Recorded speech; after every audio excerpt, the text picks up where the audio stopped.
நிதி கொடுத்து ஏற்கனவே எங்கெல்லாம் மின்சாரத்துறையின் சார்பாக டிரான்ஸ்ஃபார்ம்ஸ்லாம் இருந்தது. டிரான்ஸ்ஃபார்லாம் எடுத்துட்டு ஏற்கனவே 30 அடி தான் இருந்தது, இப்போ 50 அடி சாலையா மாற்றிருக்கிறோம். இதே ஒரு போக்குவரத்து காவல்துறை அவர்களோடு பேசி ஒரு பக்கம் போவது போல் டிராபிக்லாம் இடைஞ்சல் இல்லாமல் பண்ணிருக்கான். ஒரு காலப்போக்கில் அதுக்கு என்ன உள்ள நடவடிக்கை எடுக்கலாம் சார். ரொம்ப இடைஞ்சலா இருந்தா வேற நடவடிக்கை எடுக்கலாம். சொல்லுங்க.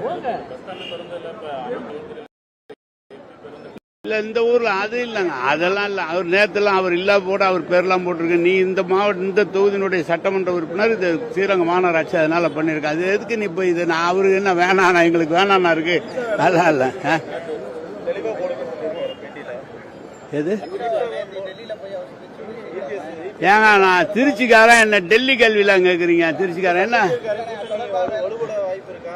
எதுங்க சார்?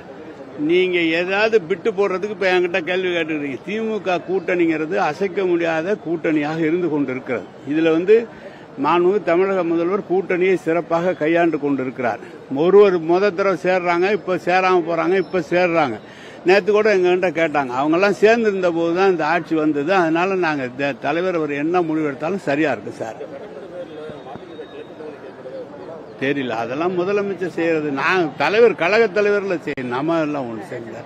யாரு சொல்றாரோ வேட்பாளர் அவருக்கு பணியாற்றுவதுதான் எங்களுடைய வேலை. அதான் வந்துகிட்டு இருக்கு, அது செய்வாங்கல்ல சார். தேர்தல் வருது, அவங்க செய்வாங்க சார், அதெல்லாம் செய்யும். அவர் கொடுத்தாரா? 1000 ரூபாய் கொடுத்துட்டு 5000 கொடுக்க சொன்னார் தலைவர். அவர் கொடுக்கல. நம்ம தலைவர் தான் 4000 சேர்த்து 5000 கொடுத்தாரு. இப்ப போன வருஷம் கொடுக்கல, 3000 சேர்த்து கொடுத்திருக்கிறாரு. பெண்களுக்காக பல்வேறு திட்டங்களை செயலாற்றி கொண்டிருக்கிறார். மகளிர் உரிமை தொகையை சேர்த்து 17 லட்சம் பேருக்கு சேர்த்து கொடுத்திருக்கிறார்.